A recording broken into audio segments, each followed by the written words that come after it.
Y hablábamos en la primera hora, al final de ese dossier impresionante que nos traía Clara Tahoces, y además se sinceraba nuestra compañera, no sin emoción, igual que Carmen, hablando de historias que hemos vivido todos, ¿no? Esto no es ajeno a nadie, y seguro que a vosotros tampoco. Esto no son datos científicos, esto es una realidad que ocurre.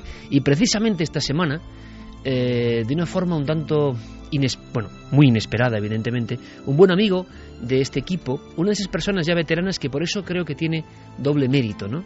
Que se consideraba absoluta familia de este equipo, que se emocionaba cada vez que algún reportero o alguno de nosotros acudía a su territorio para investigar, que en la frontera de los 70 era como un niño, como un auténtico niño buscando lo imposible. Y son personas que cuando llega una nueva investigación, cuando llega una nueva pista, son los primeros que están llamando por teléfono, moviendo Roma con Santiago, acudiendo a todo lo que pueden, saben, para que tengamos datos, documentos. Esa generosidad, ese orgullo de pertenecer a esta familia, yo creo que es muy importante, y por eso nos ha emocionado mucho la partida de nuestro compañero, que perdía la vida como si fuera una macabra inocentada, nos enterábamos al final del día 28, y porque representa a muchos que llevan 10 años de aventura y que se han sentido muy orgullosos de esta andadura de cuarto milenio. Recordamos a Pepe Ortiz, el gran investigador sevillano, que siempre será uno de los nuestros y que seguro, yo estoy convencido, ahora mismo está sonriendo y está escuchándonos. Pepe tuvo momentos realmente interesantes, míticos, muchas investigaciones con este equipo. Esta era su voz. Esos dos periodistas, para los que quiero un fortísimo abrazo y un aplauso sonoro, son periodistas de aquí, de la provincia de Sevilla. Llevan muchos años ejerciendo su labor con profesionalidad, con dignidad, que no es nada fácil. Son José Luis Hormida y Pepe Ortiz.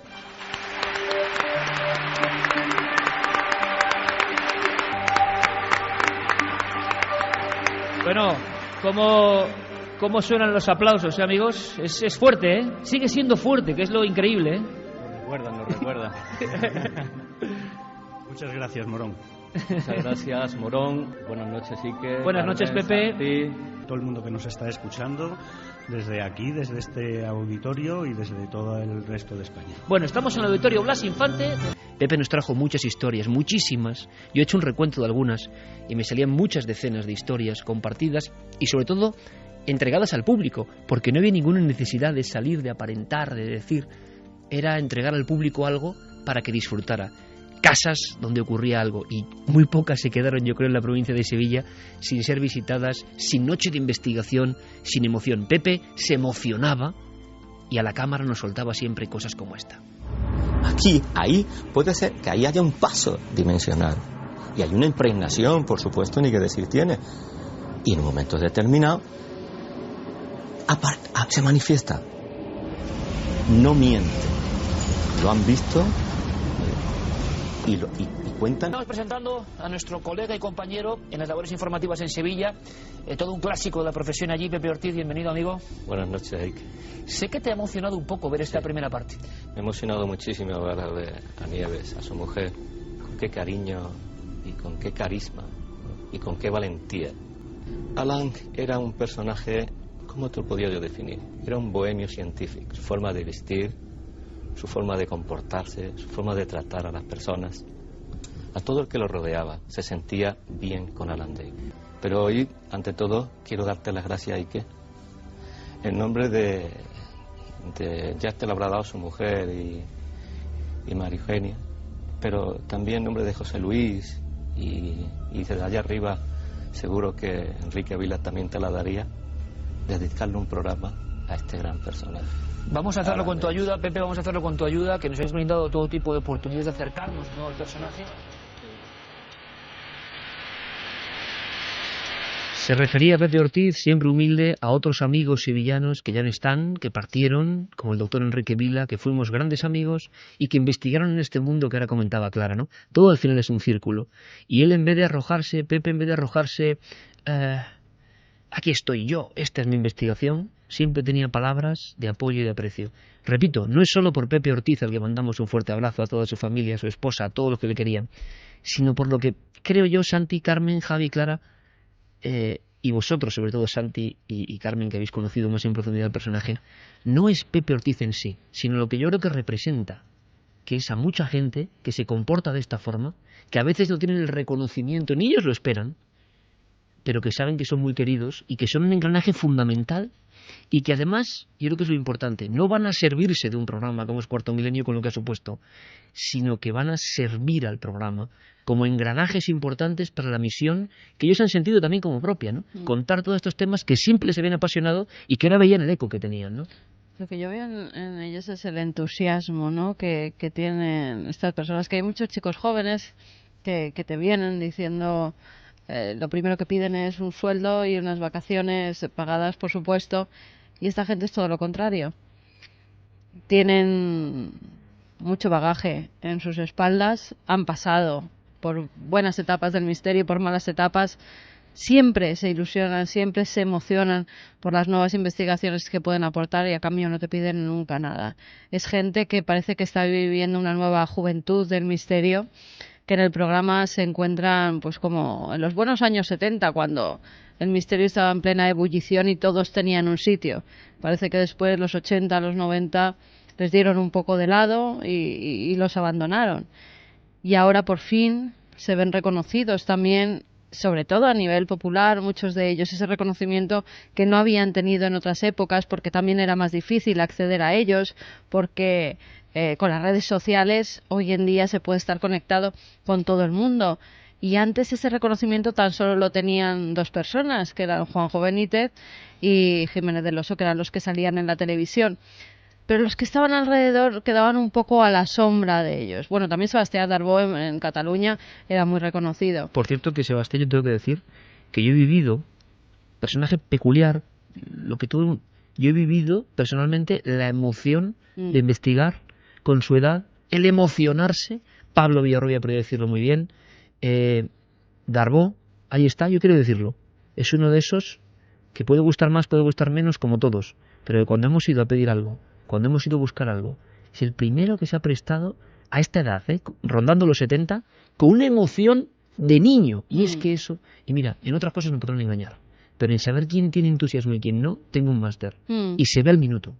Sí, se ve todo lo contrario también, ¿eh? Y además, fíjate, debido a que Pepe era una persona muy muy conocida, nos decían también, no solo en Sevilla, en Córdoba, era la persona que estaba sacando los buenos casos sevillanos, los que hacía años que no se veían. Él era el que estaba moviendo por Andalucía todo a nivel del misterio. Porque anda que no se ha removido de forma también chusca el tema por allí, pero Pepe era auténtico. Además, los testigos confiaban en él. Era muy curioso, testigos que no habían hablado nunca y los convencía y tenéis que venir al programa y de verdad que os van a tratar bien, y al final acudía con el testigo, con lo cual pues es una forma de reconocer también, ¿no?, su granito de arena, esa labor que está haciendo, como muchos otros, a favor del programa. Pero es que Pepe además tenía una cualidad que era lo que permeaba su trabajo, lo que impregnaba su relación con nosotros, y era que era fundamentalmente buena gente, muy, muy, muy buena gente. Y de hecho, pues aparte de la entrega, aparte del entusiasmo, posiblemente a todos los que empiezan en este mundillo, el consejo mejor que se les puede dar es: sé buena gente, disfruta de lo que quieres, no desees el mal a nadie. Era un hombre profundamente entrañable, que siempre tenía una palabra agradable para aquel que hablaba con él, que de hecho yo nunca le oí una palabra desagradable ni hablar mal de nadie, y mira que este mundillo a veces es de lenguas viperinas también, tiene su trasfondo. Pepe no era así, tenía detalles constantes, todas las navidades, todas, nos enviaba... Estas también, todavía están en la redacción. Nos enviaba un par de cajas de polvorones para todo el equipo, para la gente de vídeo. Gigantes, que la gente no se piense que eran cajas normales. No, enormes. No están acabadas todavía. O sea, el otro día, cuando estuve por última vez en la redacción, todavía me comí un polvorón de Pepe Ortiz a su salud. Y la verdad es que ha sido una pérdida que te puedo asegurar que alguien que sabíamos que quería profundamente, que profesaba un cariño a muchos miembros de este equipo, a todos los que conocía, y que ese sentimiento era mutuo, ha sido una noticia que nos ha caído pues como un mazazo. Y solo cabe decir lo que suelo decir yo en estos casos. Pepe, amigo, nos vemos en Valhalla. Lo que ocurre, y lo hablábamos ahí fuera con Clara, qué importante también es la ideología de cada uno cuando se enfrenta al viaje, ¿no? Y Pepe en ese aspecto le sorprendió la muerte mientras se acicalaba prácticamente para pasar las navidades con su familia. Tú te metes en la puerta del baño, estás tranquilamente, no tienes ningún problema, ya no sales.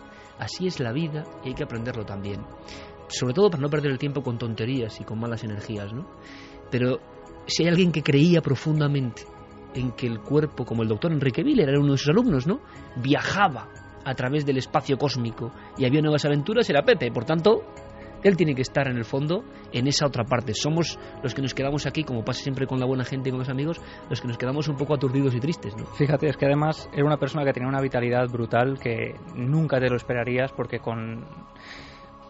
fíjate, había llevado bastantes años investigando. Tú, el último reportaje que hiciste con él fue el de las arañas, sí, ¿no? Sí, fue el de las arañas. Si es que ha hecho de todo, Pepe, con nosotros. Claro, pero lo que me impresionó es que estábamos allí a punto de conseguir unos testigos que no querían, y Pepe llamándoles por teléfono. Y mientras, entre una llamada y otra, él estaba hablándome de otros 20 casos que tenía por medio. Que esa tarde, en cuanto me dejaran el tren, eso es lo alucinante, él se iba a ir a hablar con un contacto que tenía, que había visto un ovni descendiendo, y decía que llevaba varias semanas y que le quedaban varios meses para convencer a ese testigo, porque quedaba con él a tomar un café, luego a comer, luego lo volvía a llamar. Es una forma de ser, una forma totalmente diferente a la que estamos acostumbrados a investigar. Cuando tienes tantas cosas, pues ellos se repartían ese trabajo y sabían que cada día tenían que hacer un poco de todo ello.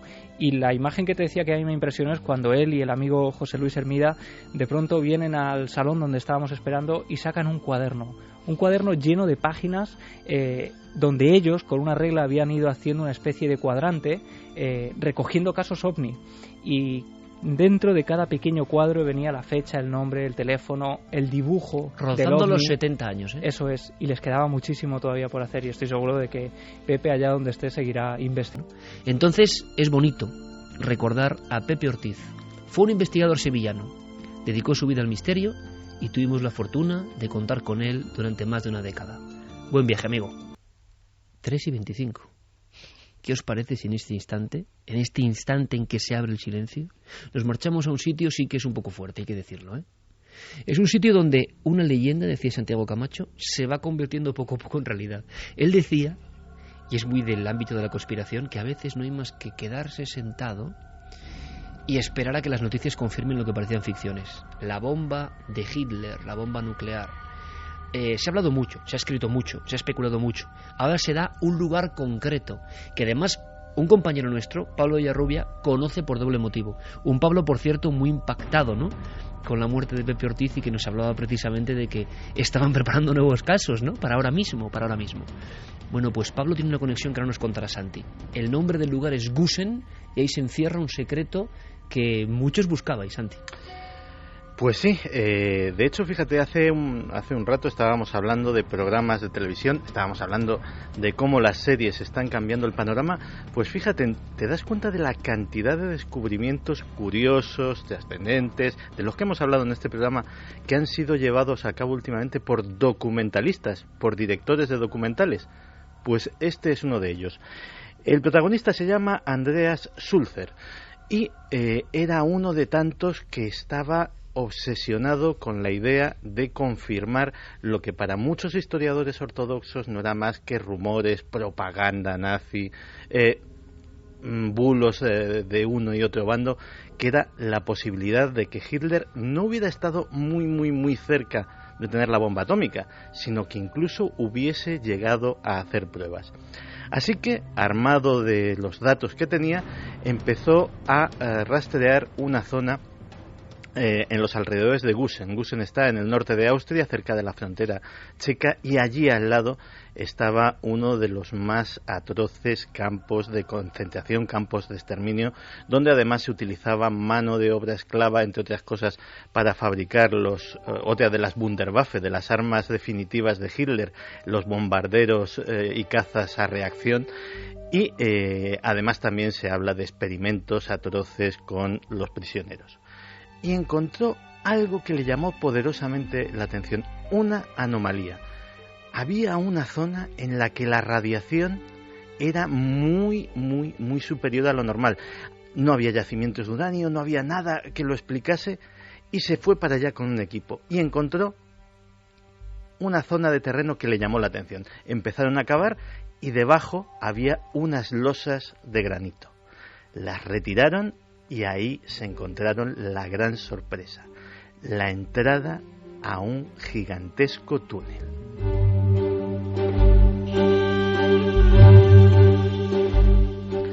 Los contadores Geiger no mentían, la radiación era altísima. Por allí habían pasado cantidades ingentes de uranio, de plutonio o de cualquier otro material radioactivo. Aquello empezaron a tomar sus medidas, debía de medir entre 30 y 70 hectáreas. Una hectárea es un campo de fútbol. O sea, hagámonos una idea, y estamos hablando de túneles, es decir, para juntar esa extensión en túneles hablamos de kilómetros y kilómetros de galerías. El problema es que ahora mismo esas excavaciones están paradas. ¿Y están paradas por qué? Porque el gobierno austríaco de repente ha empezado a poner toda suerte de impedimentos, que si permisos legales, que si recursos, que si echar a los abogados encima, y mientras consiguen todos los permisos pertinentes para seguir, que estiman que será el mes que viene, de momento solo pueden confirmar una cosa. Uno, que ahí había un laboratorio atómico de un tamaño absolutamente gigantesco, posiblemente sea el mayor laboratorio secreto del Tercer Reich. Otro, que aquello ha pasado desapercibido por completo para las tropas rusas que ocuparon la zona, para las tropas de la OTAN que después también ocuparon la zona, y para el propio gobierno austríaco. Desde el final de la Segunda Guerra Mundial, en que manos invisibles que sabían el secreto pusieron esas losas de granito y las cubrieron con tierra, nadie ha hablado de lo que había en esa instalación gigantesca, y además se han encontrado con un montón de cosas que, bueno, que en el mercado de los coleccionistas tienen mucho valor, como pueden ser cascos de las SS, todo tipo de parafernalia militar alemana de la Segunda Guerra Mundial, y esperan encontrar cosas increíbles, cosas como por ejemplo los restos de un reactor nuclear, o quién sabe si planos y otro tipo de cosas que confirmen la historia. Pero además Gusen para nosotros debería de tener una trascendencia especial. Decías que nuestro compañero Pablo Villarrubia había quedado impactado por la noticia, y no es para menos, porque su abuelo, y con él muchos otros españoles, había estado preso, condenado a trabajos forzados, y había muerto en el propio campo de Gusen. ¿Quién sabe si trabajando en esas mismas galerías que se acaban de descubrir? Mi abuelo, Pablo Villarrubia Martín, fue uno de esos españoles que, capturado por los nazis en la frontera de Francia con Alemania, en la zona de Epinal, en 1940, él construía la famosa línea Maginot junto con muchos otros españoles, la línea de defensa de los franceses contra los nazis. Y es entonces capturado por los nazis, llevado hasta un Stalag, que eran los campos donde recogían precisamente a los combatientes, en este caso el Stalag 9B, Fallingbostel, y de ahí se lo llevan, juntamente con otros españoles, el 8 de septiembre de 1940 al terrible campo de Mauthausen. Y solo el día 24 de enero de 41 pasa a Gusen, y hay un falso mito que dice que eran solamente aquellos que estaban muy mal de salud, prácticamente terminales, que eran llevados para ser exterminados por completo en Gusen. No es correcto. Iban muchos españoles que estaban imperfectos, o casi, no digo perfectas porque eran muy mal alimentados, pero que estaban en mejores condiciones físicas para seguir trabajando allí. Y acaba falleciendo el 7 de diciembre de 1941 en circunstancias que no sabemos. Quizá, quién sabe, incluso construyendo esos túneles para los experimentos nucleares. O sea, Santi, que el abuelo de nuestro compañero Pablo, de Pablito, muere en Gusen. Era constructor de instalaciones militares, lo cual nos indica una cosa muy importante. Y no saben cómo se produce la muerte.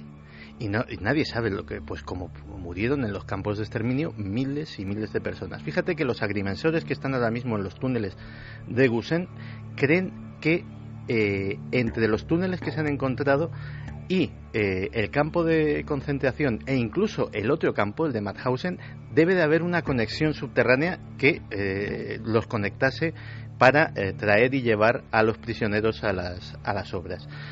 Allí, en esos campos, había muchísimos españoles a los que muchos de ellos conoció el propio Pablo Villarrubia cuando estuvo en la zona, conoce perfectamente ese lugar, que habló con ellos y que le contaron cómo era su vida diaria allí, una vida de pesadilla. Entrevistando a varios de aquellos supervivientes, juntamente con Montserrat George, que es autora del libro de Vivos en el Averno Nazi, pudimos averiguar gente como Emilio Caballero o José Marfil, que estuvieron allí en Gusen. Desgraciadamente Emilio Caballero ya falleció y José Marfil sí que está vivo para contarnos que ellos allí sufrían las represalias incluso de algunos de los llamados capos, que eran los jefes de barracas, de barracones, como el terrible capo Asturias, que era justamente un español de esa región de España. Era siniestro, lo llamaban el matador de judíos o Napoleón, y este individuo castigaba muchas veces de forma indiscriminada a los presos y los mataban, muchas veces palizas brutales que los conducían a la muerte. La alimentación era solamente una sopa con a lo mejor un pedazo de algún vegetal flotando en la superficie y poco más, y con eso tenía que mantenerse a temperaturas muy bajas, de menos 20 grados hasta 30 grados bajo cero, y justamente fue en el invierno de 1941-42 cuando murieron más españoles, posiblemente por las condiciones terribles de nieve, de frío, y claro, con tan pocas calorías, con una alimentación tan escasa, tan rala, no podían sobrevivir. Aparte que eran los SS, a veces exponían a esos españoles y otros también, a rusos o polacos, a la intemperie, desnudos, de madrugada, hasta que la muerte por congelación.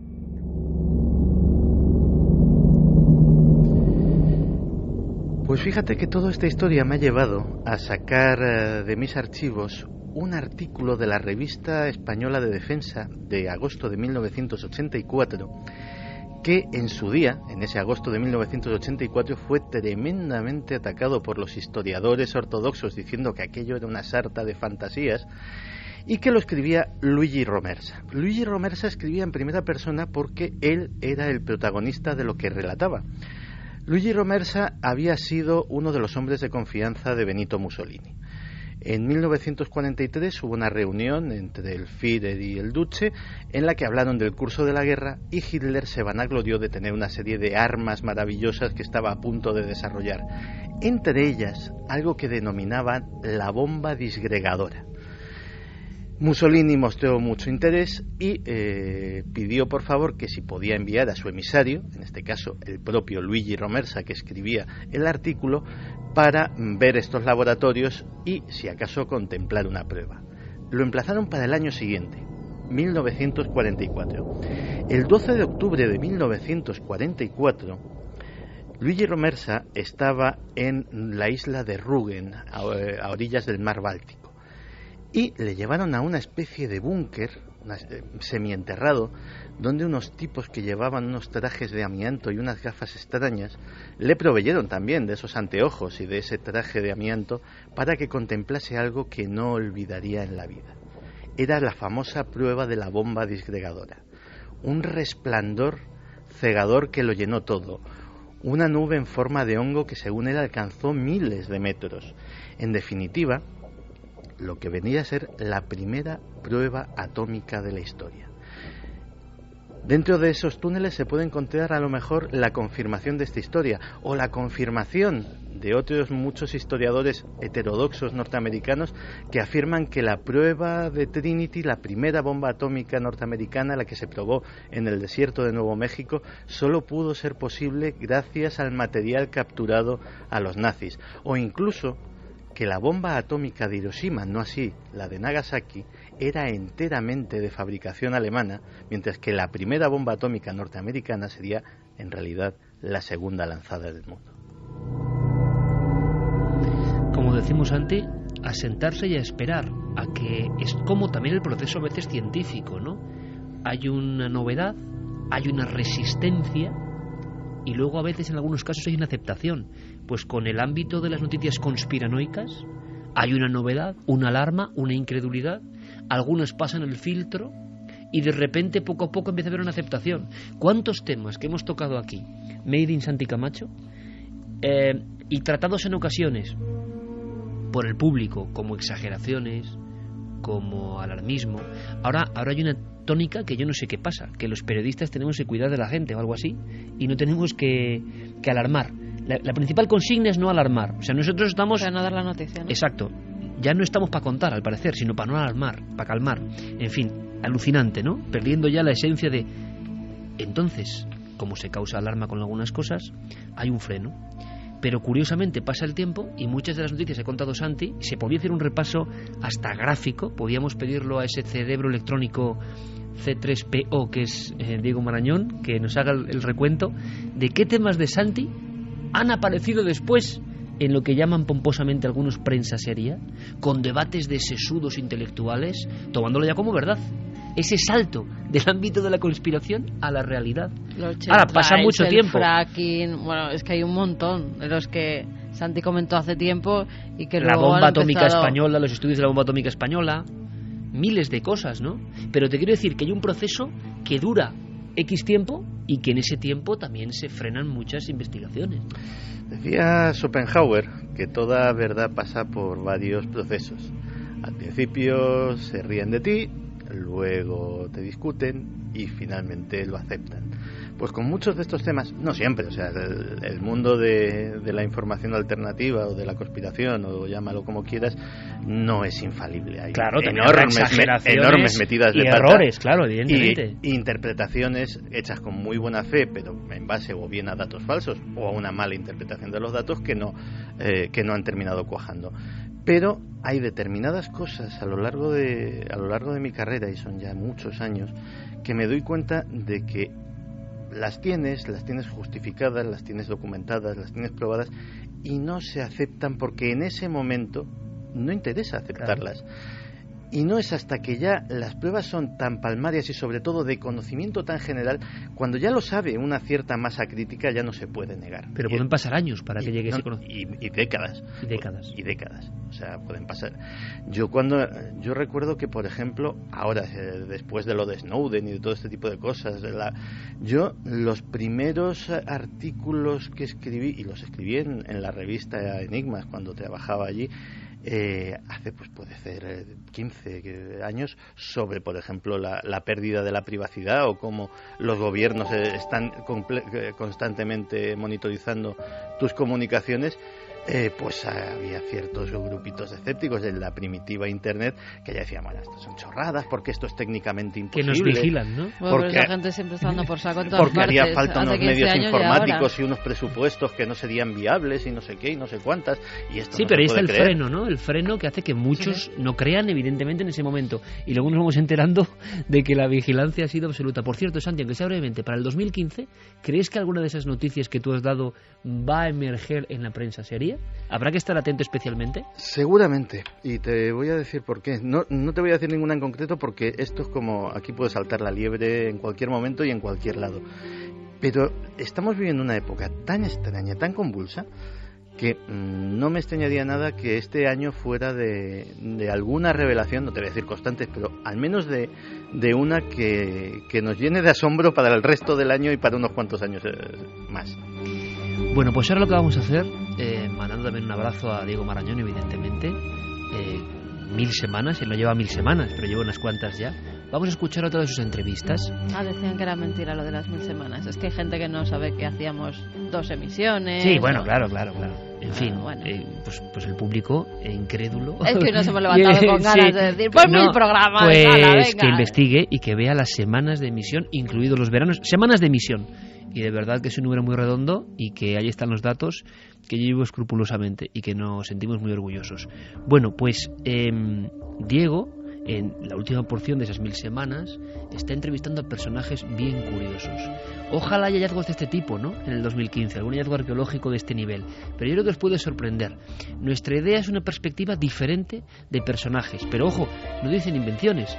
Todo el diálogo está extraído de un estudio profundo y de lo que dijeron ya en ciertos momentos, pero hilados con la gracia aquí del artista Diego Marañón. ¿A quién nos trae esta noche? pues para este programa tiene que haber una efeméride importante. Uno de los hallazgos y escenas más importantes de la historia. Una escena inolvidable, pero que luego tuvo su reverso oscuro, que luego tuvo parte de maldición, dicen.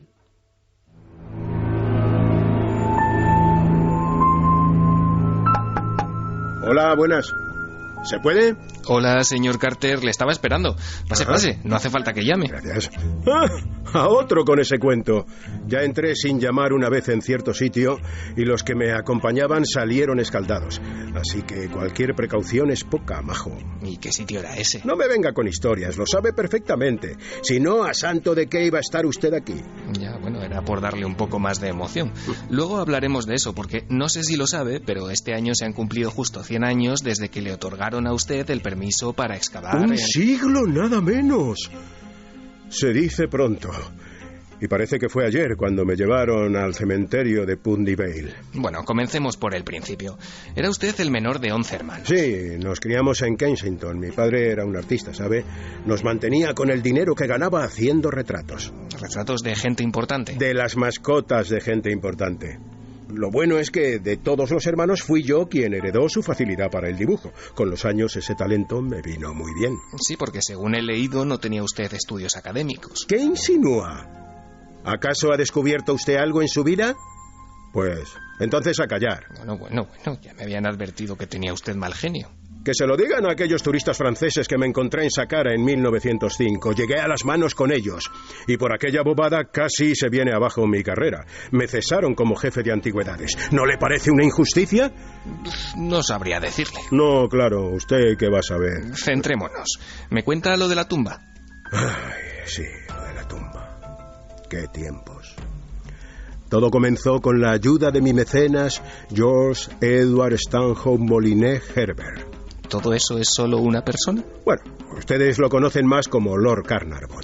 Acabáramos. Era multimillonario y gracias a él llegué a Egipto. Me eligió como su discípulo y como el jefe de sus excavaciones en Tebas. Cuando llegamos decían todos que el Valle de los Reyes estaba seco. ¿No llovía? Seco de expoliado, hombre. Y después de 8 años excavando sin resultados, pues hasta yo empecé a creerlo. Y entonces, casi por casualidad, apareció. Ya lo creo. La tumba de Tutankamón, el faraón niño. Era el 4 de noviembre de 1922. Jamás olvidaré la fecha. Encontramos una estructura peculiar. Al principio creímos que formaba parte de la tumba de Ramsés VI, pero no. Excavamos, y allí estaban los primeros escalones, 2 al principio, 8 más tarde, así hasta 12. Y entonces la puerta de la KV-62, con sus sellos intactos, lacrados. Y entró, claro. ¿Por quién me toma? Yo soy un caballero inglés. Le mandé un telegrama a Lord Carnarvon y le esperé para entrar junto a él. Lo contrario hubiese sido una falta terrible de cortesía por mi parte. Cuando llegó, procedimos a picar la superficie. Introduje una vela. Carnarvon estaba tan nervioso que solo acertaba a preguntarme si veía algo. ¿Y qué veía? Está deseando que lo diga, ¿verdad? Pues sí. Cosas maravillosas. No se imagina cómo se reflejaba la llama en aquellos objetos dorados. Los destellos eran hipnóticos. ¡Qué aspecto tan inolvidable, tan magnífico! ¿Y la maldición?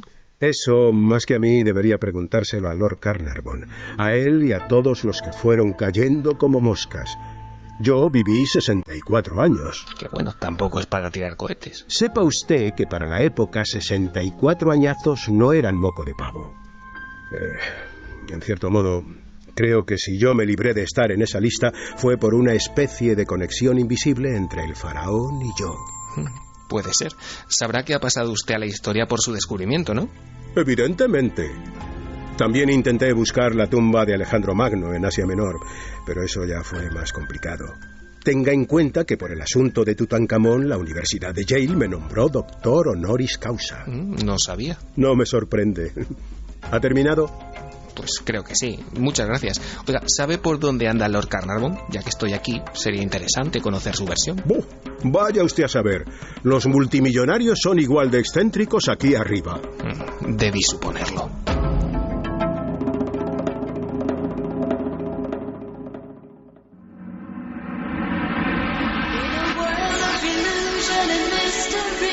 There's a secret between you and me. Let me be your oxygen. Let me feel your breath again. La versión radical de el mítico Oxígeno 4 de Jean-Michel Jarre, después de este increíble repaso, datos históricos, ese genio que es José María del Río, otro que era el Balazaga, Diego Marañón, y siempre también en las voces femeninas Ángeles Afuera. Entrevistas en el más allá. Nosotros lo estamos disfrutando. Estamos abiertos a que propongáis vuestros personajes. Por cierto que en plena emisión recibimos una llamada muy afectuosa de una oyente de Milenaria. Le agradecemos muchísimo el detalle, nos lo comunicaba Fermín Agustí. Nos decía que tenía una enfermedad grave, estaba desahuciada en ese ámbito, hay que decirlo así como lo ha dicho ella con esa crudeza, y que todo lo que ha contado Clara era lo que ella estaba viviendo, y que por eso el impacto al escuchar todo eso era como si estuvieras, Clara, profetizando lo que estaba ocurriendo, ¿no? Pero yo creo que lo que hay que tener es calma, fe absoluta en que el viaje prosigue y que ojalá vaya todo bien, por supuesto, puede ocurrir perfectamente, pero que si no puede ser una señal de que ese viaje se encauza y de que ese estudio, Clara, evidentemente lo que da es unas señales que deben ser verdaderas. Sí, bueno, la verdad es que es duro, porque claro, es una persona que estará sufriendo, pero está viendo esas escenas, esos sueños los están recibiendo, y quiere decir que eso debe ocurrir en todos estos ámbitos, en muchos más de los que se cuentan.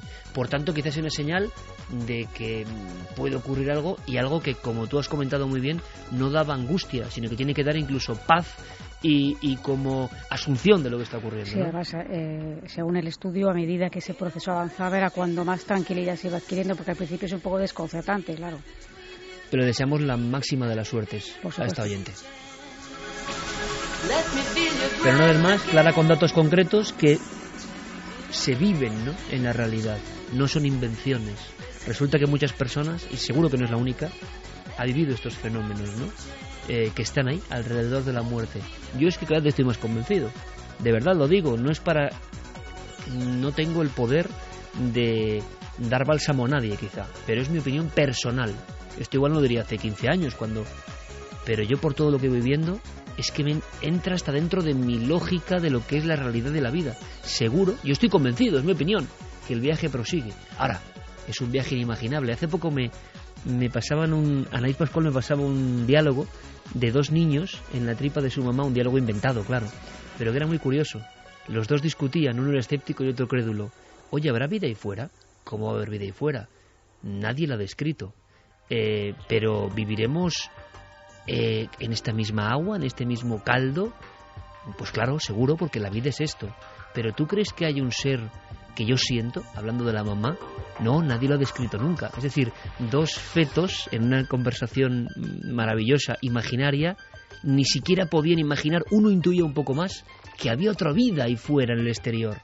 Quizá somos esos fetos, camino de otra vida, y nadie, y sobre todo algunos, entendemos o intuimos que puede haber, pero nadie nos puede decir que se ha demostrado. Somos como los niños en ese útero de la vida, a punto quizá de pasar a otra sensación, que para el que está ahí dentro es absolutamente inimaginable, ¿no? Ahora contrasta Geray con este auténtico clásico. No pasan los años y esto va a cumplir dentro de poco, señores, 40 años, Oxígeno 2, 40 años. Y sigue siendo el espacio perfecto para escuchar vuestros mensajes. Venga, vamos con ellos. Niña repelente dice: increíble que después de 70 años... Niño repelente. Niña, repelente. Es que se ponen unos estos, que es que... Increíble que después de 70 años sigan los secretos nazis. ¿Cuántos años tendrán que pasar para que salga a la luz los secretos de hoy? Viku-san dice: los nazis más fanáticos, como Hitler, confiaron hasta el final en armas fantásticas. Quizá no estuvieran tan locos. Dark Boss nos dice: con la crueldad de Hitler, si disponía de esa bomba atómica, raro es que no hiciese uso de ella. Fernando Abrantes, algo me dice que si Hitler hubiera conseguido realmente la bomba atómica antes de 1945, la historia habría cambiado a peor. Lo intentaba quizás Santi, ¿no? Igual conseguirla no, pero lo intentaba, no sé. Yo que he leído mucho sobre este tema, parece ser que lo que consiguió era el equivalente a lo que hoy denominaríamos un arma nuclear táctica. es decir, un arma nuclear de pequeño tamaño, y necesitaría muchas. Ten en cuenta que el proceso de extracción del uranio y del plutonio era, y lo sigue siendo, tremendamente complejo, y tener material fisible para más de una o más de dos bombas, había que saber muy bien dónde y cuándo utilizarlas. Por cierto, mañana no os perdéis Cuarto Milenio, porque hay varias cosas. Una de Ángeles de Hospital, que yo creo que es impresionante. Hay una exposición que os va a encantar. Vamos un poquito más tarde, horario de Reyes, pero bueno, sobre las 12 menos cuarto aproximadamente.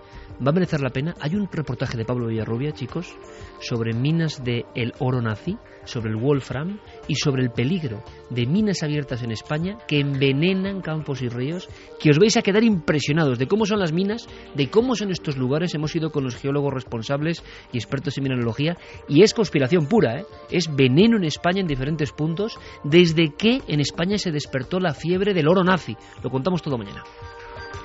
Vamos con algunas bendiciones porque hay un saco hoy. Nieves y Dani, dice el equipo de Milenarios, el pasado 14 de diciembre nació Óscar. Os pedimos bendiciones milenarias para que Óscar tenga la energía que necesitará a lo largo de su vida para este mundo cada vez más poliédrico. Nosotros le ayudaremos, nos lo decían Nieves y Dani. ¡Non fuyades, cobardes civiles criaturas! ¡Que un solo caballero que los acomete! Ahí está el arquetipo del caballero andante que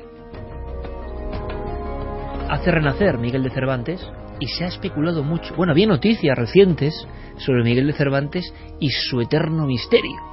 Misterio de paradero, misterio de procedencia, misterio de por qué hizo esta obra, de si había una doble lectura. Ha habido obras sobre el Quijote esotérico, muchas tan complejas que son como inextricables, no puedes entrar ahí. Y sin embargo, la percha de actualidad que hemos elegido para hablar del Quijote y su misterio, y lo que están investigando de verdad, ¿no?, los historiadores, que os va a sorprender, es una película. No esta que escuchábamos, evidentemente, no esta serie famosísima, estas películas, sino algo que está pasando lejos de España, y se habla de, si decíamos El Exorcista, de otra película maldita, con el yelmo de Mambrino, Rocinante, clavileño, todos los personajes ahí metidos. Pues sí, una película que se tendría que haber hecho desde el año 1990. Es El hombre que mató a Don Quijote. Terry Gilliam, que es director y además actor, es uno de los fundadores de los Monty Python, estaba empeñado en hacer esta película, pero por unas cosas o por otras, pues entra ya dentro de ese círculo de films malditos. ¿Por qué? Pues porque desde ese año el hombre no ha conseguido, unas veces, financiación. Cuando conseguía la financiación, de repente hacía los escenarios y estos se inundaban, se llenaban de barro y ya no podía continuar con la película.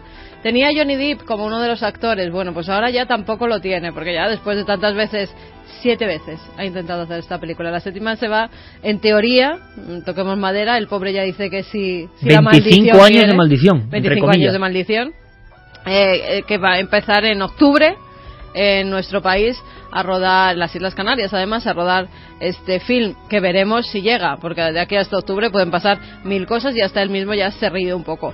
Pero ha dicho que él es escéptico y que tiene que creer por fuerza en la maldición de Don Quijote, ¿no? Sí, y además se lo toma un poco ya choteo, porque hace unas semanas en el Festival Internacional de Cine de Gijón le regalaron incluso una estatuilla con Don Quijote y Sancho Panza, y dice, bueno, es que ya es un cachondeo, ya tengo para hacer películas de animación con todas las figurillas que me han regalado de Don Quijote y Sancho Panza.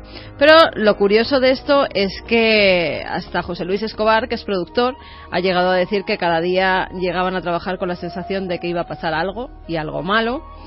También, fíjate, no se estrena la película, pero se llega a estrenar un documental, Perdido en la noche, que es el primer documental sobre una película nunca estrenada. Es decir, se hizo una especie de making of de lo que iba a ser la película y lo que se estrena, y la película nada, porque por enfermedad del actor principal también, cuando iban justo a rodar, de repente le tienen que operar de una hernia de disco y entonces se tiene que suspender otra vez la grabación. O sea que una película que por el momento nunca se ha rodado. Ya veremos, en octubre daremos más noticias de si han empezado a rodarla o vamos a por la octava. El Quijote es una Biblia llena de códigos, dicen algunos.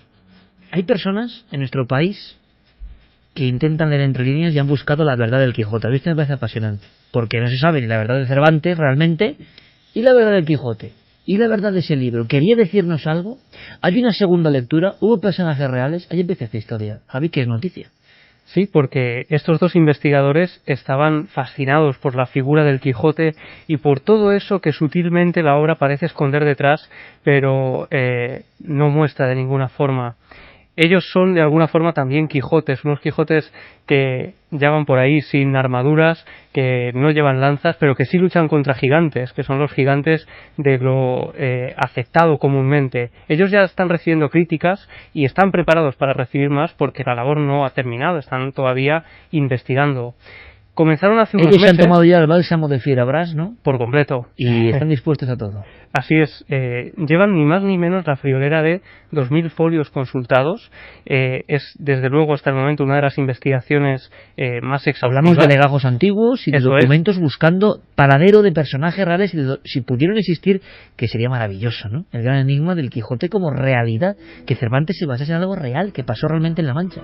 Documentos que proceden del Archivo Histórico Nacional, de órdenes militares, de algunos otros libros de Cervantes, los trabajos de Persíles y Sigismunda, por ejemplo, donde él habla de los Villaseñor, que eran amigos suyos. Tenían que ser Villaseñor. Eso es. Igual Santi puede decirnos algo, porque fue su maestro. Igual es descendiente de alguno de estos Villaseñor. ¿Tenían que salir en el Código Quijote Jaime Villaseñor o los Villaseñor? No hay casualidades. Una estirpe de caballeros andantes y además tardíos, porque lo que han descubierto estas personas es asombroso. Francisco Javier Escudero es archivero e Isabel Sánchez es arqueóloga y están haciendo una labor que ellos hablan de una lectura de documentos, de esos más de 2.000 documentos que han encontrado hasta ahora, y una lectura del paisaje. Y por otro lado están realizando otra labor que es la que ellos denominan arqueología experimental, es decir, prácticamente reproducir algunos pasajes del Quijote. ¡Qué bueno! Por completo. Si quieren saber qué distancia hay cuando Cervantes hablaba de un pueblo a otro, pues ellos cogen el burro y deciden, por ejemplo, determinar qué minutos se tarda en llegar hasta ese lugar, para saber, por ejemplo... ¿Y están haciendo esto? Eso es, bueno. Están intentando determinar cuál es el misterioso lugar de la Mancha de cuyo nombre Cervantes no quería acordarse. Viejo o joven, corre más o corre menos, entonces se puede, claro, es que no se puede. Bueno, viene bien diciendo en el Quijote más o menos como eran Rocinante y el Rucio, ¿no? Sí, pero no van a ir a igual paso. Y es que soy muy con fan el del pienso Quijote, de antes con el pienso de ahora, pues no. Muy fan. Están ultravitaminados. Había una de las decenas de interpretaciones posibles que hay del Quijote. Hay una línea de pensamiento que es la que dice que Cervantes era un judío converso y que todo el Quijote está escrito en la línea de denunciar la vida que tenían que llevar los judíos conversos, los marranos, que así eran conocidos en aquella época, y que esa primera frase, en un lugar de la Mancha de cuyo nombre no quiero acordarme, no se refiere a la Mancha geográfica, no se refiere a la Mancha comarca, sino de la mancha de ser judío, de la mancha que yo padezco y que no me quiero acordar de ella. Pero aquí ya está el laberinto. ¿Es la Mancha la tierra o es esa mancha? Bueno, pues aquí es como Colón y su procedencia, ¿no? El enjambre ha sido tan brutal que desde luego ellos creen que es la Mancha porque luego tienen otros datos concretos. Javi, resumiendo en titulares, ¿qué datos tenían estos historiadores y otros para empezar a perfilar que realmente eran poblaciones concretas? Ahí está el Toboso, tantos otros, y qué ocurría ahí. Pues fíjate, han llegado a través de sus archivos del Archivo Histórico Nacional y de otras órdenes militares a una historia sorprendente que ocurre en 1581 y que tiene como protagonista precisamente a Pedro Villaseñor, que es uno de esos amigos de Cervantes. Él y todos los familiares, los antecesores de este personaje, eran caballeros andantes tardíos. Es decir, que en el siglo XVI, finales del siglo XVI, iban todavía por algunos caminos de la Mancha vestidos como los caballeros andantes de las novelas de caballería. Esto me parece alucinante, Javi, perdona que te interrumpa, pero caballero andante tardío. Sí. Hay una terminología para auténticos Quijotes que tiempo después de las cruzadas se lanzaban a desfacer en tuertos por los caminos. Exactamente, y además igual que el Quijote, llevaban sus cascos. Oye, podemos hacerlo tuyo todavía, Sí, estamos a tiempo por la Gran Vía, ¿no? Imagínate. No sé, me parece tan bonito. Yo he dejado el caballo ahí en la puerta trasera. Bueno, pues fíjate que además este hombre tenía ciertos problemas con otro que se llamaba Francisco de Acuña. Y aquí, en este Francisco de Acuña, está el verdadero origen, según esta teoría, del Quijote. porque comentan que Francisco de Acuña una tarde, cansado de estos enfrentamientos con Pedro Villaseñor, decide aguardarlo en mitad de un camino, en el camino que lleva del Toboso a Miguel Esteban, y entonces, vestido de caballero andante y con una lanza, arremete contra él. Pero ¿y él entonces quién sería? El terrible caballero de los espejos, por ejemplo. Claro, y ahí están los documentos, además de los juicios en los que se habla de estos personajes que vestían de caballeros andantes, que resolvían sus problemas como auténticos caballeros, y la sorpresa ha llegado a los investigadores, Isabel Sánchez, cuando, indagando en esos documentos, han descubierto que estos dos personajes no eran los únicos.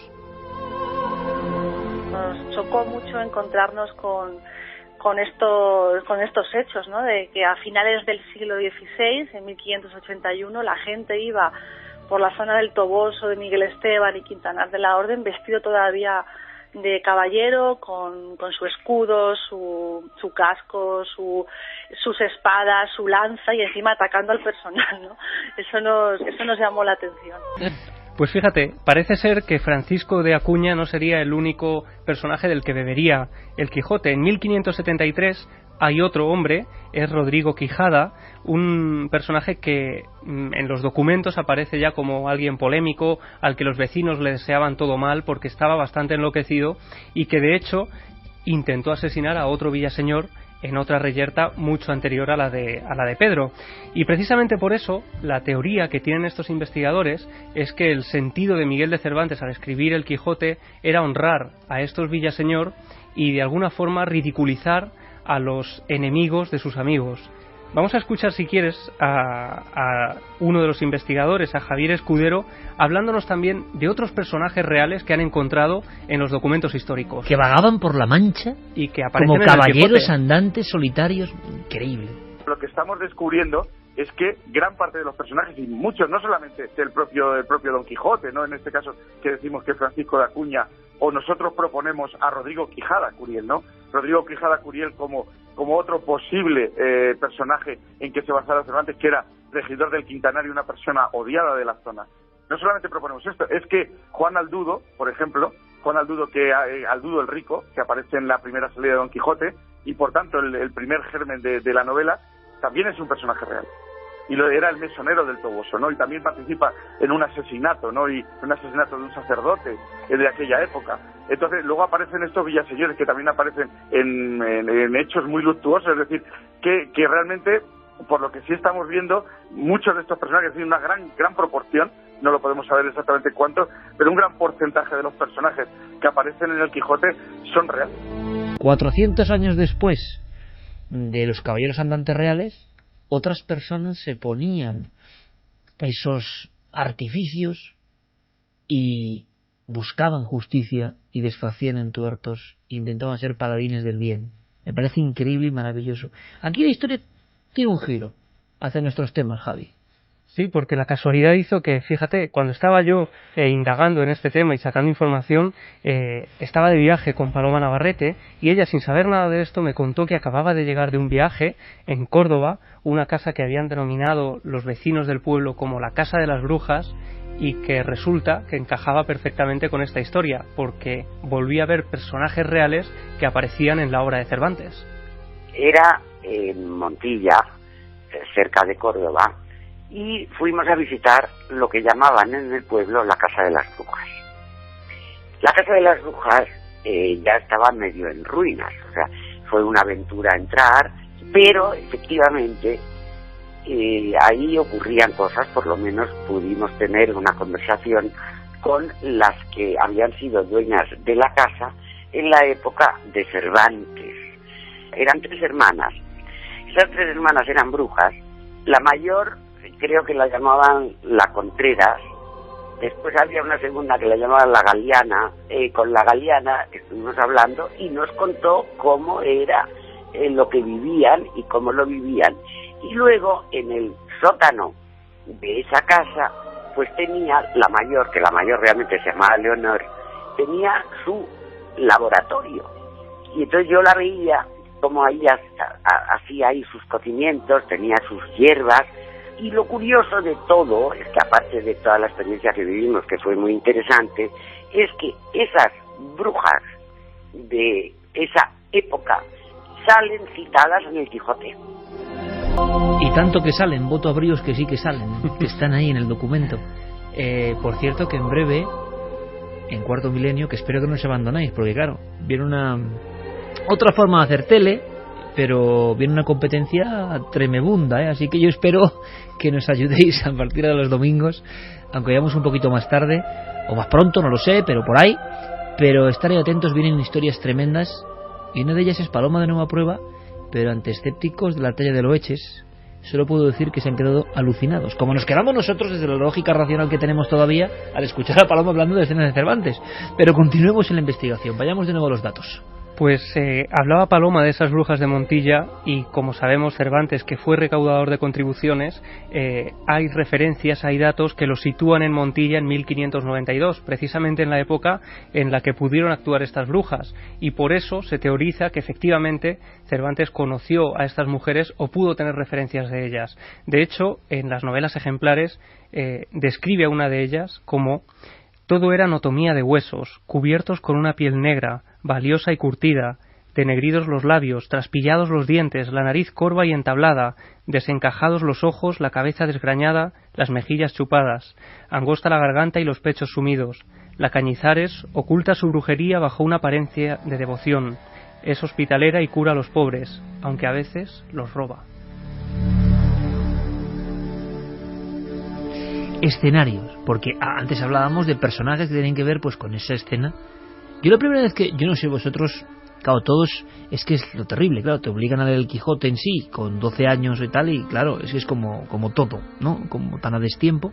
Si te coges una manía, claro, tocho, o la Celestina, a ver, es que, oye, la Celestina es maravillosa, pero leérsela en cierto momento, además con, no sé, no debe ser fácil, ¿no? Ahora los niños de 16 años salen Juego de Tronos, que claro, está un poco más o menos, exactamente, a nivel de páginas. Hay que saber motivar, pero ya lo pueden ver en la tele.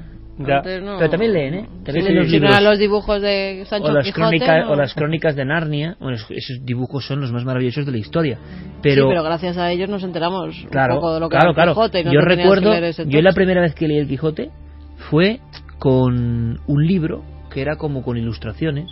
Me impresionó mucho, sobre todo me impresiona muchísimo todavía hoy, lo que es la niñez, toda la escena de la muerte del Quijote y del el trasvase un poco de personalidades que tienen Sancho y Don Quijote, ¿no? Aparentes, ¿no?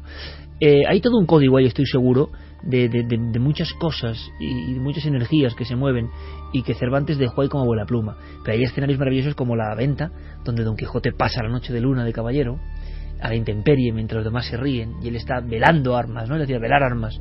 Bueno, pues es que esos lugares se están buscando, se han buscado, se han encontrado.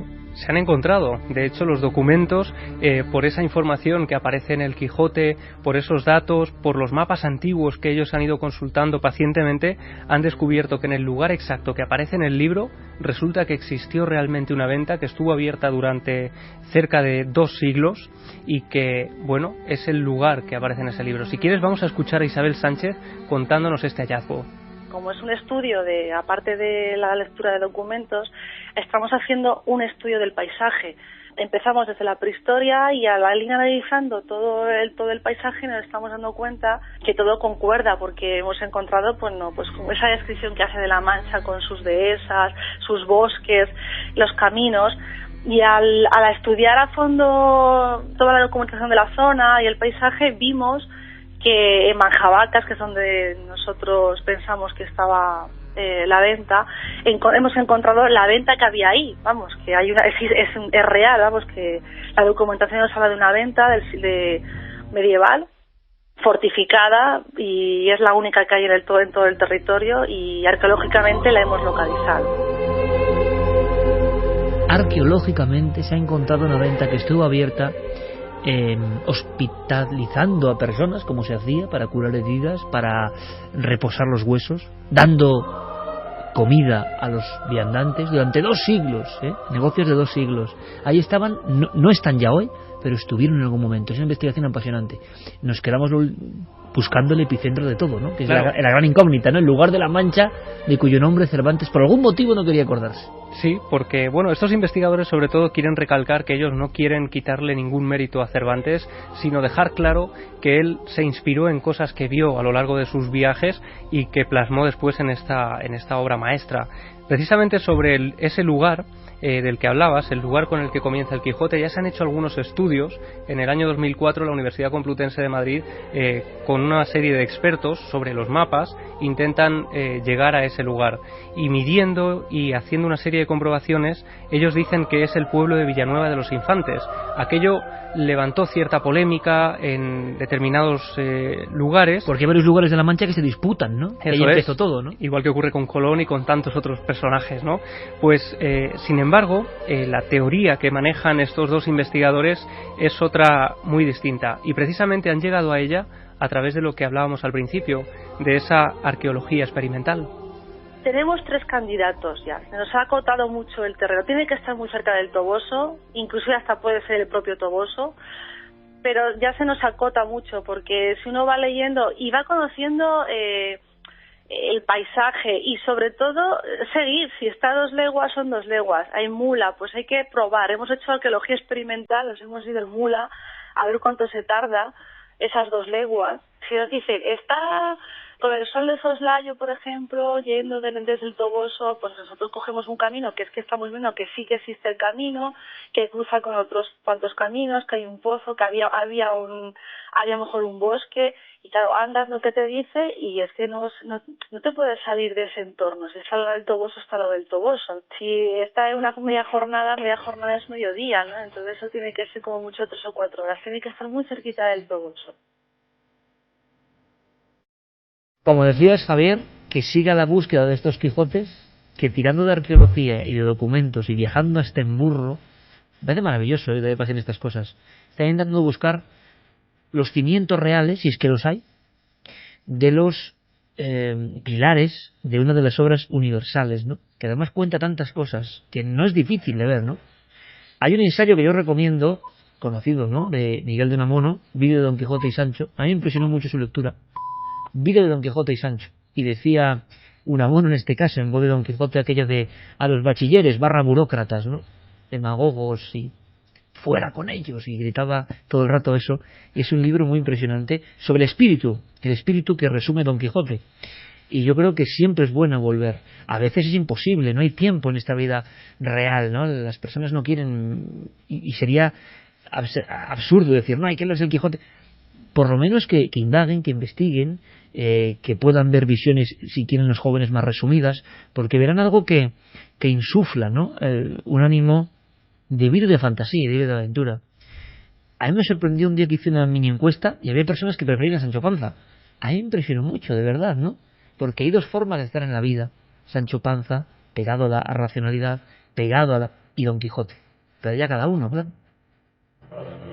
Recientemente, el Parlamento Europeo ha concedido el premio Sájarov a la libertad de conciencia al ginecólogo congolés Denis Mukwege. Con este premio se reconoce el trabajo realizado desde 1998 en el hospital fundado por él, donde se atiende a miles de mujeres y niñas que han sufrido mutilación genital o han sido violadas por las fuerzas rebeldes. Lamentablemente, el diluvio informativo al que nos someten ha eclipsado esta noticia y el ejemplo de este médico negro que está a la cabeza de la lucha por la protección de las mujeres en el continente africano, porque además de atenderlas médicamente, intenta conseguir la recuperación moral y social de esas mujeres y niñas que, además de sufrir violentos abusos como consecuencia de los mismos, quedan estigmatizadas en sus sociedades. Pero no hay que irse hasta África para comprobar la violencia que diariamente se ejerce sobre lo femenino. Un día tras otro encontramos en nuestra sociedad miles de noticias relacionadas con esta. Me parece sincronístico que esta oleada imparable de violencia machista que sacude al mundo desde hace tiempo coincida con un momento en que la mujer está comenzando a retomar las riendas de su destino, y también de muchos países donde por primera vez en la historia, durante el último medio siglo, casi un centenar de mujeres han sido nombradas jefas de gobierno y cientos de ellas ministras. Porque en cada momento en que lo femenino ha intentado emerger, las fuerzas patriarcales se han encargado de frenarlo inconscientemente con diversas formas de violencia.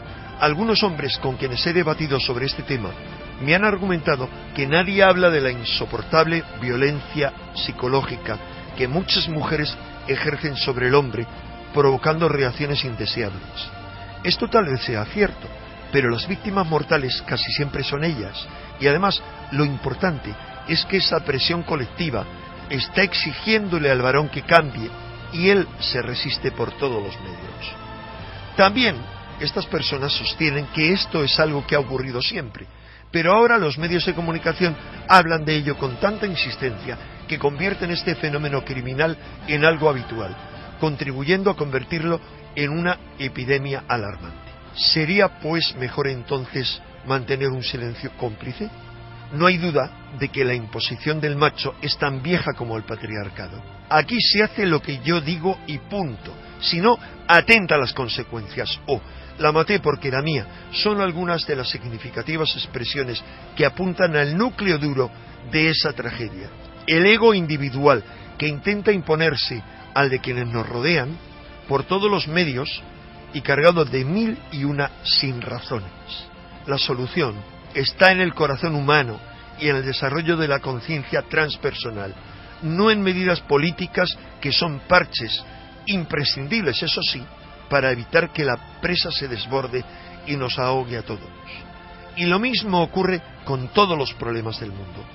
Solo podremos encontrar esa solución si tomamos la decisión de avanzar hacia una transformación individual y colectiva. Hombres y mujeres, ricos y pobres, gentes de todas las creencias e ideologías, generosamente y todos juntos. Utópico, desde luego, pero imprescindible si queremos sobrevivir y convertir este planeta no en una cárcel, sino en un lugar donde merezca la pena vivir y disfrutar. Despierta. 5 minutos, de verdad que escuchando a Enrique Bunbury y escuchando a Enrique, yo lo pienso muchas veces. Yo era de los que eran absolutamente descreído del tema del fin del mundo diciembre de 2012. Pero si analizamos lo que ha pasado entre diciembre de 2012 y ahora mismo, bueno, podemos realmente alucinar, ¿no? Podemos realmente pensar que han pasado una serie de revoluciones inmediatas absolutamente extrañas, absolutamente incomprensibles, absolutamente inesperadas. Esta misma columna que nos traía Enrique, que nos regalaba Enrique de Vicente, es curioso escucharla porque estaba grabada mucho antes de los acontecimientos de París. Y dices, bueno, es prácticamente imposible, prácticamente inconcebible pensar en ese camino todos juntos o esa utopía y luego que veamos lo que pasa en las noticias, ¿no? Desgraciadamente, en esas noticias que están ahí mostrándonos, yo creo que lo más terrible del ser humano. Pero bueno, Enrique siempre es utópico y debe ser así, aconsejándonos el despertar permanente. Ahora cambiamos de rumbo. Hay unas noticias que os pueden interesar.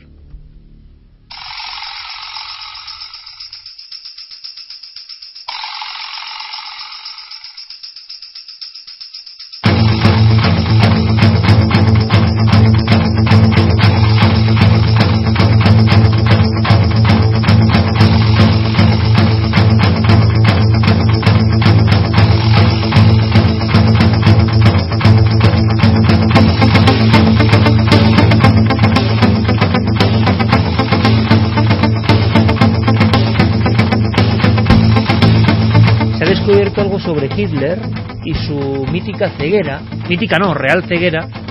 Se ha especulado sobre esos momentos de Hitler donde tuvo revelaciones y visiones, y ahora precisamente esta semana hay novedades. Sí, bueno, porque la historia oficial nos dice que el 15 de octubre de 1918, un poco antes de acabar la Primera Guerra Mundial, en un combate contra la división británica, por aquel entonces cabo Hitler quedó ciego a causa del gas mostaza. No solamente él no fue el único que quedó ciego, sino otros compañeros del mismo regimiento fueron víctimas de una ceguera transitoria por quemaduras oculares a causa de este gas mostaza. El grupo fue trasladado a un hospital militar cerca de Bruselas y todos ellos se recuperaron en pocos días, excepto Hitler, que seguía ciego. Hitler fue el único que seguía ciego. Sí.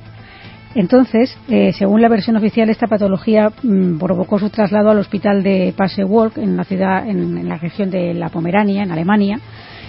Y lo que pasó allí es lo que empieza ha estado siempre envuelto en una nebulosa, porque sabemos pocas cosas sobre ello, ¿no? En parte lo que sabemos es por el propio Hitler, con lo cual la fuente, pues claro, es una fuente interesada en este caso, que él mismo contó en su obra Mein Kampf, que allí, precisamente cuando se quitó la venda, en esa ceguera, en esa transitoria, realmente él tuvo una especie de revelación, ¿no? Y según sus palabras se dio cuenta de que el objetivo de su vida era lograr la salvación de Alemania.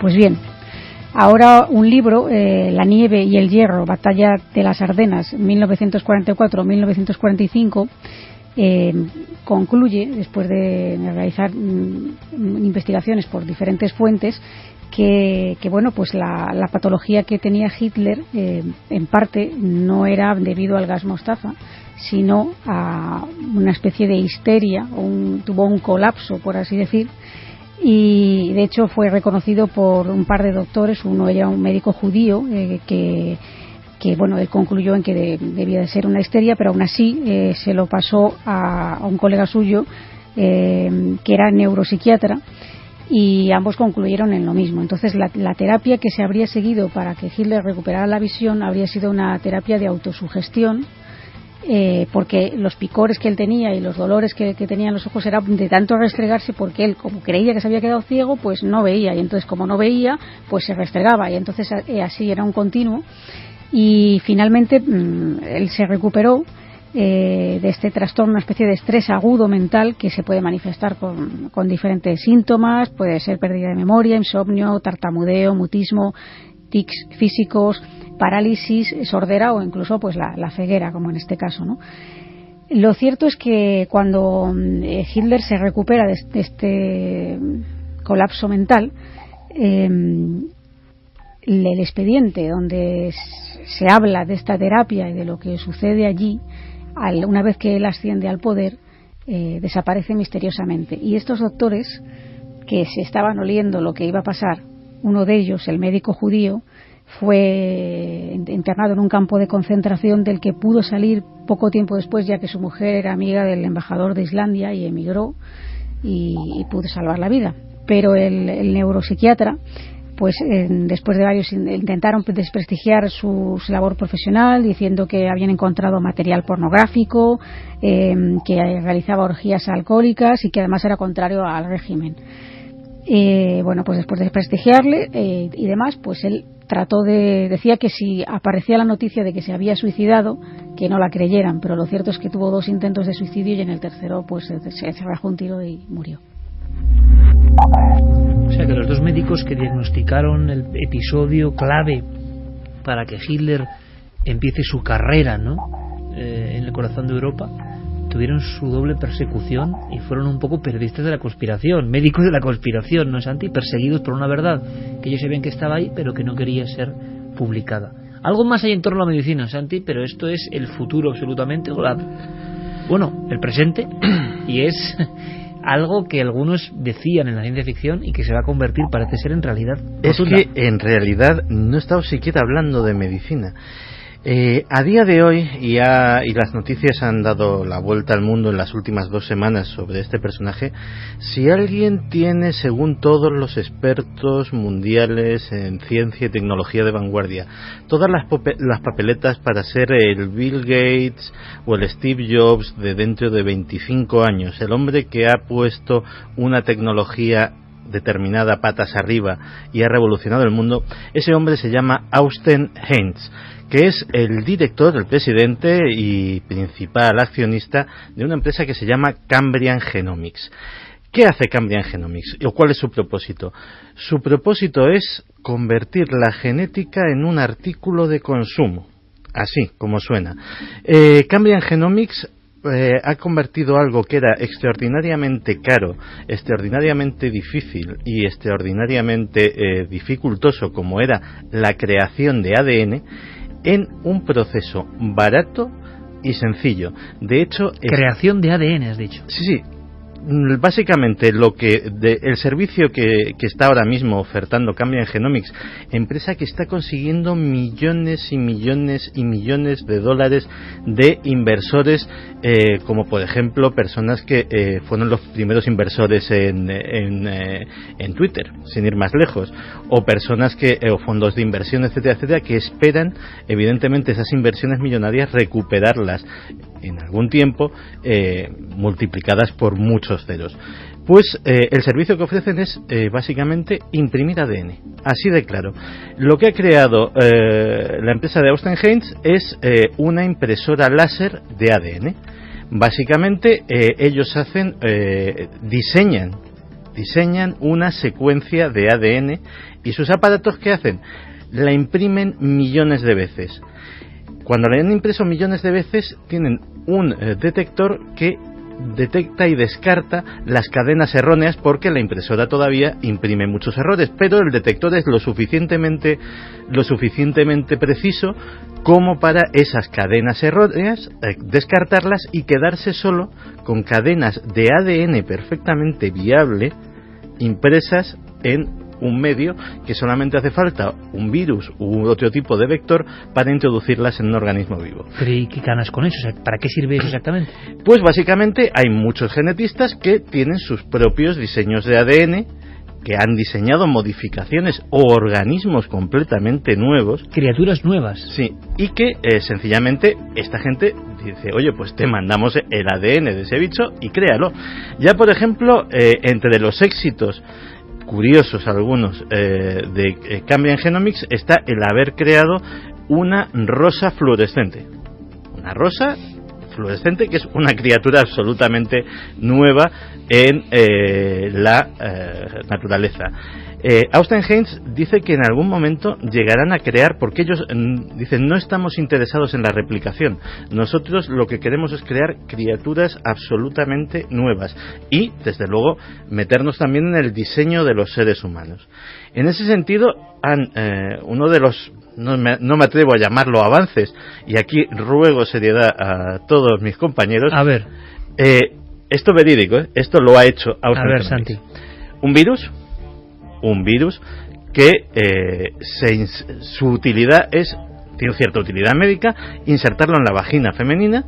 ¿Por qué te fijas en esas cosas solamente? Porque es lo que ponen los artículos, ¿qué le vamos a hacer? O sea, de elegir todo lo que se puede hacer, ya empezamos con... Y su función es eliminar todas las bacterias y hongos que provocan infecciones, que no vuelven a salir una vez ha colonizado el virus esa zona de la anatomía, y encima tiene un efecto secundario que es que de por vida va a oler a melocotón. En fin, yo ya no sé qué pensar. No, coña, esto es absolutamente cierto. No vayas por ahí. Bueno, el asunto es, las cosas de Santi se cumplirán, profecías científicas. Yo no acabo de entender muy bien esta historia, las impresoras imprimiendo ADN, pero quizá porque mi mente no llega a esto. La mente de Santi sí, evidentemente. La mente de Santi está... Seguro que es uno de los inversores, Santiago Camacho, de esta empresa enloquecida. Seguiremos atentos a las noticias sobre algo que, como tantas otras veces, parecía ficción. A lo mejor en un gran almacén hay criaturas desconocidas que se han hecho con estas técnicas, quién sabe. Vamos a hacer una cosa antes de la última recta con vuestros mensajes. Es un personaje que a mí me encanta, a mí particularmente me encanta, daría mucho de sí, pero he hecho una breve entrevista de 5 minutos porque es lo que nos dan. Cuando tú vas al otro lado, a ese otro lado un poco paralelo, Diego Marañón tiene 5 minutos. Oye, en 5 minutos pregúntale a este o a este, no hay más. El vis a vis en el otro lado es así. Pero veréis qué personaje. Y veréis lo que cuenta Diego y lo que le cuenta a este personaje. Muy atentos al final. Yo creo que está bien críptico, tipo Quijote.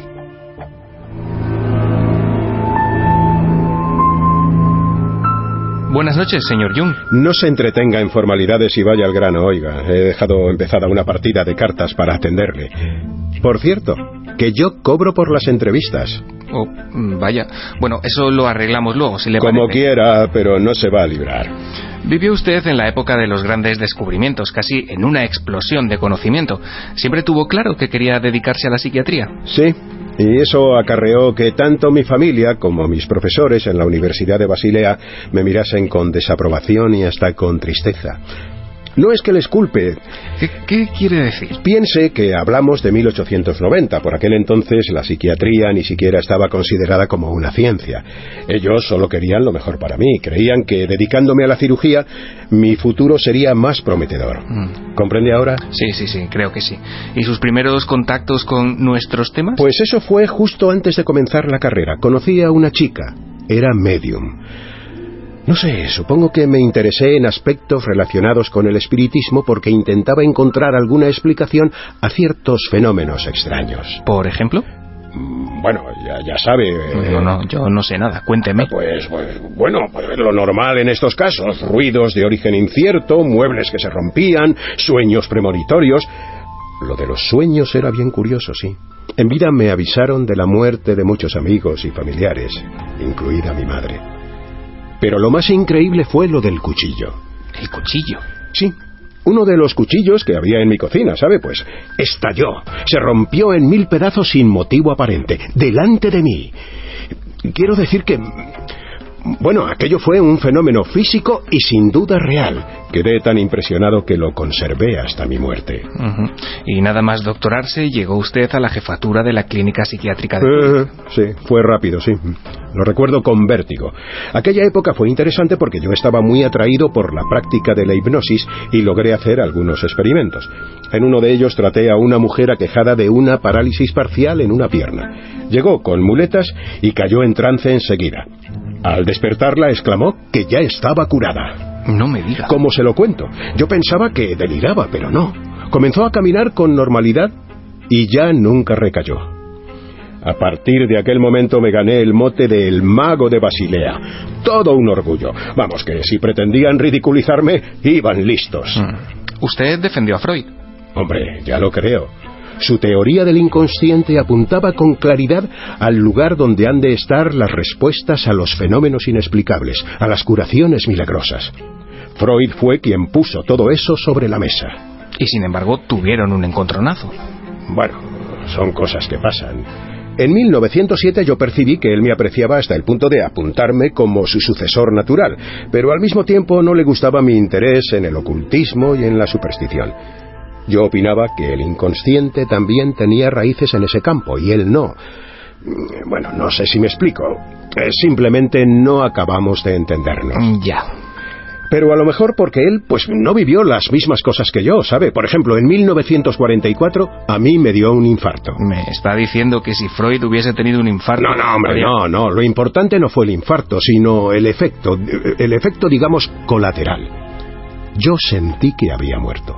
Lo supe, y me vi a mí mismo contemplando la Tierra desde el espacio. Me sentí empobrecido ante tanta grandeza, pero en paz. Y por eso supe que como humanos tenemos una conexión con la totalidad cósmica, con lo vivo y con lo muerto. Y eso también forma parte del inconsciente colectivo. Es usted una mina. Bueno, y lo que me callo. Astrología, experimentos psicocinéticos, materializaciones... ¿Sabe que en 1920 tuve como compañero de habitación a un fantasma? ¿Está hablando en serio? Sí, completamente. Léase un libro de Fanny Moser llamado El espectro. Cuento esto con detalle en el prólogo. Lo haré, no le quepa duda. Primero quiero terminar su libro sobre cosas que se ven en el cielo. Lo he traído conmigo, ¿me lo dedica? Claro. ¿Qué le está pareciendo? Pues muy interesante, la verdad. Su hipótesis de que el inconsciente colectivo es capaz de materializar objetos y apariciones es un claro precursor de lo que cuenta Harpur. Ya. Eso que ustedes llaman ahora lo daimónico, ¿no? Sí, exacto. Pues modestia aparte, así es. Todo eso ya lo dejé caer yo, incluyendo la posibilidad de que se estuviese produciendo un salto perceptivo que nos conectase con otras dimensiones. Y le voy a dejar, que se me hace muy tarde. A ver, como le dije al principio, mi tiempo cuesta dinero. ¿A nombre de quién le hago la factura? Sí, apunte. Fermín Agustí. ¿Agustín? ¿Agustín? Agustí, sin N. Él le paga.